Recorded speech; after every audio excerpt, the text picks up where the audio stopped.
How does a pilot land a 40,000-pound bomber riddled with enemy fire, with its landing gear utterly destroyed? This is not a question of theory or training manuals. It was the stark, terrifying reality faced by one crew over the frozen landscapes of Nazi-occupied Europe. This is the story of sheer human ingenuity in the face of catastrophic damage.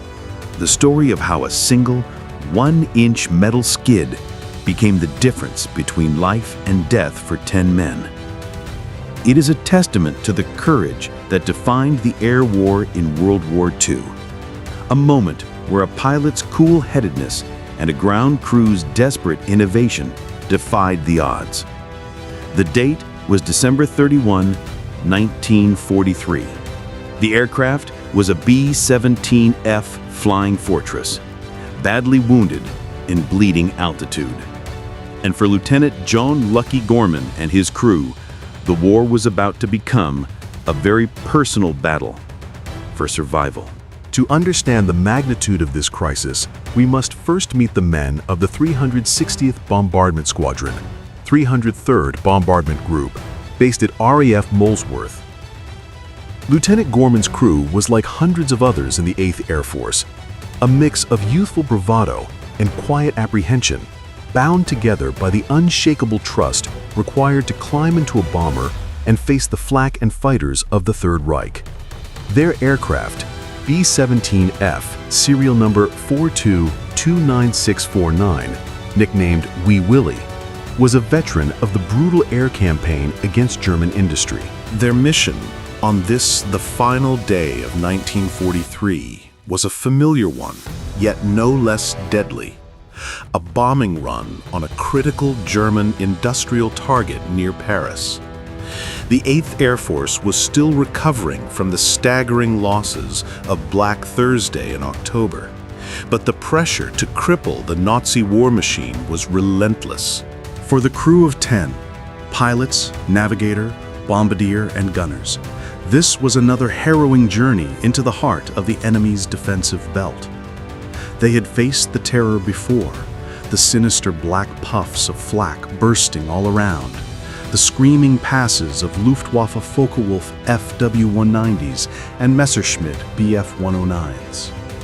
They were a team, a finely tuned machine within a machine, each man's life dependent on the skill and courage of the others. On this mission, that dependence would be tested as never before. The initial stages of the mission proceeded with a tense normality. WWII formed up with the vast bomber stream, a constellation of aluminum and hope against the vast European sky.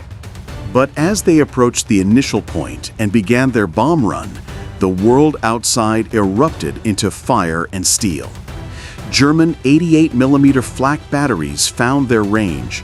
The air, once clear, became a lethal garden of black, smoking blooms. Then it happened. A near simultaneous catastrophe.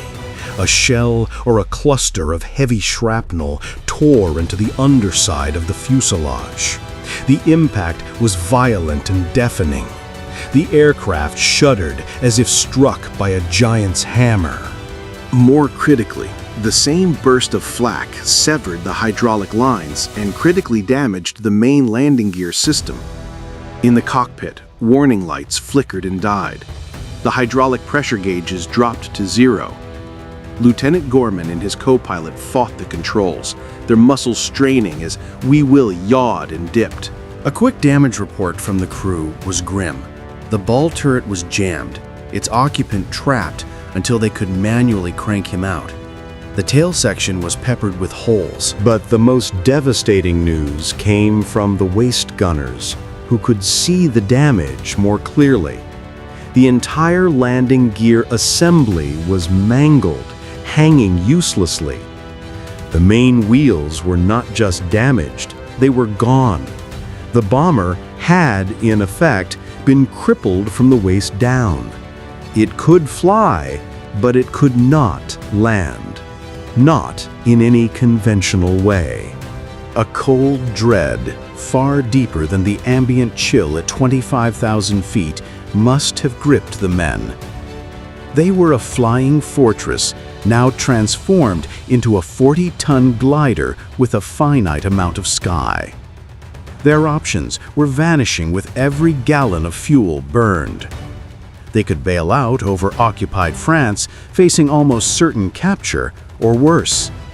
They could attempt a ditching in the frigid waters of the English Channel, a maneuver that was often fatal even for a fully functional aircraft. Or they could try for the unthinkable, to bring their broken bird home. Gorman made his decision. They would nurse Wee Willie back across the Channel. They would try for England. For the next 2 hours, the flight was a study in sustained tension. Every vibration, every change in engine pitch was a potential death knell.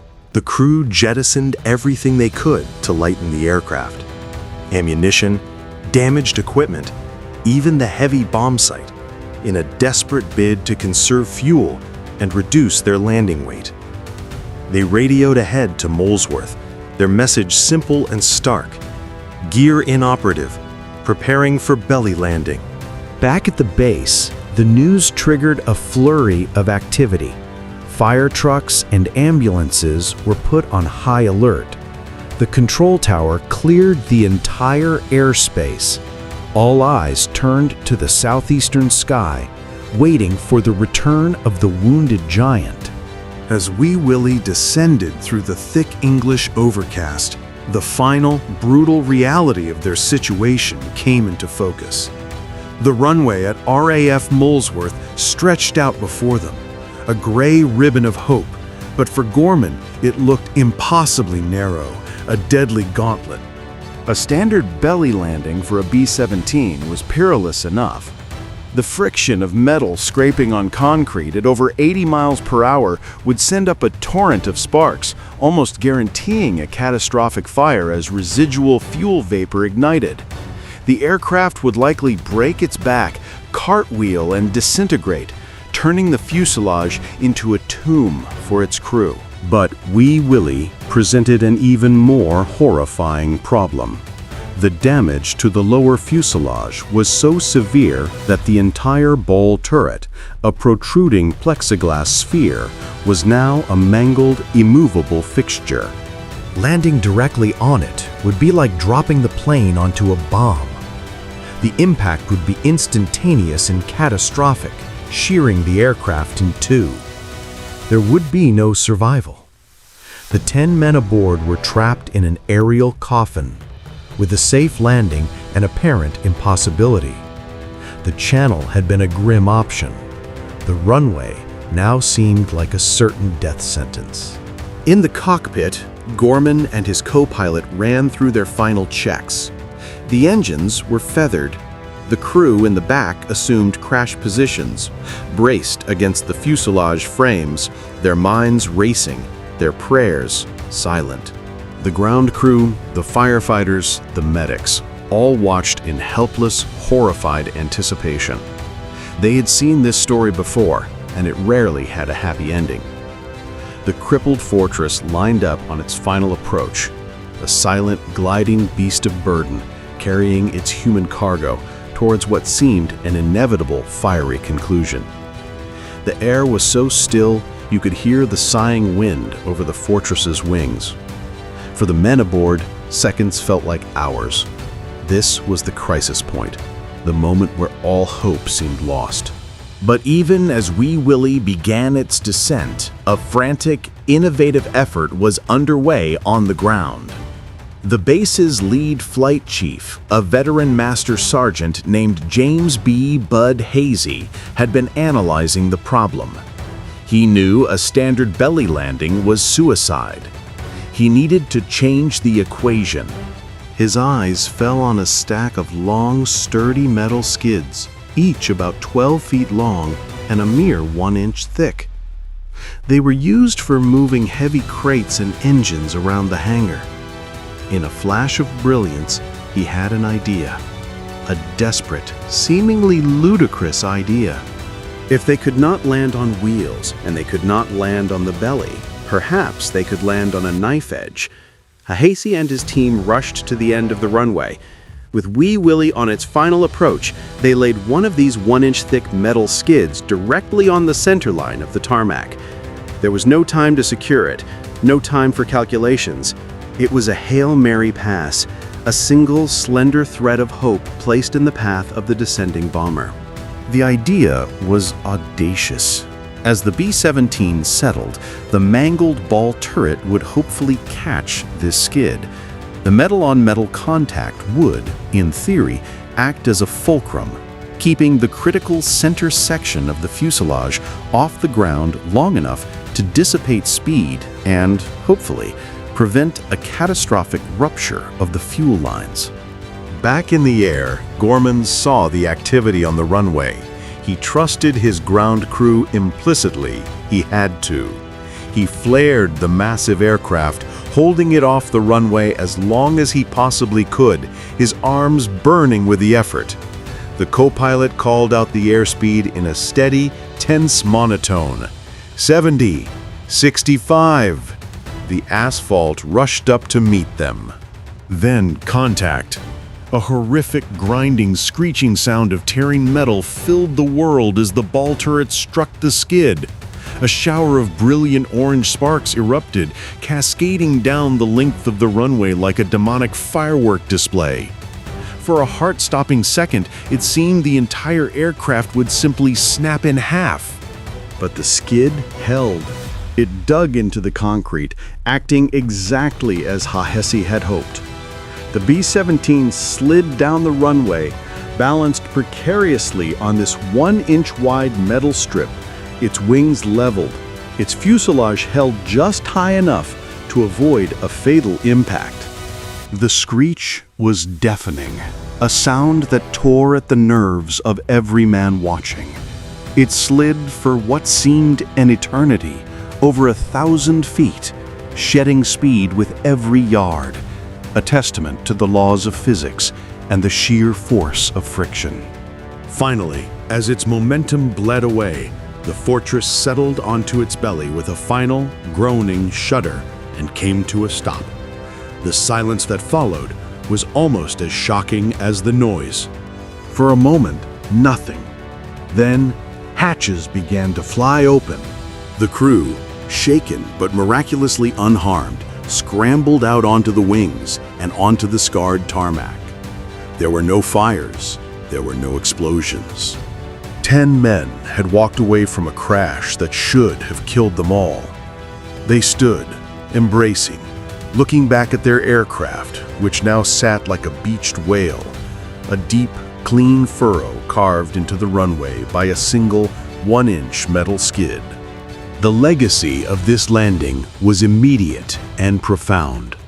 Lieutenant John Gorman was awarded the Distinguished Flying Cross for his superior airmanship and courage. But the true hero of the hour was Master Sergeant Bud Hahesi, whose quick, innovative thinking under extreme pressure saved 10 lives.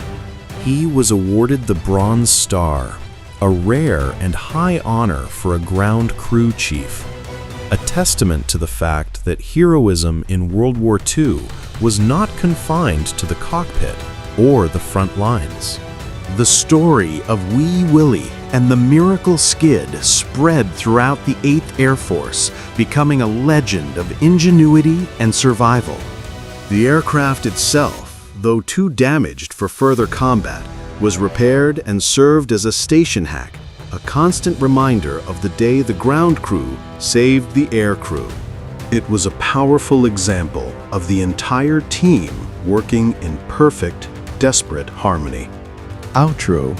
This was just one of countless untold stories from the Second World War.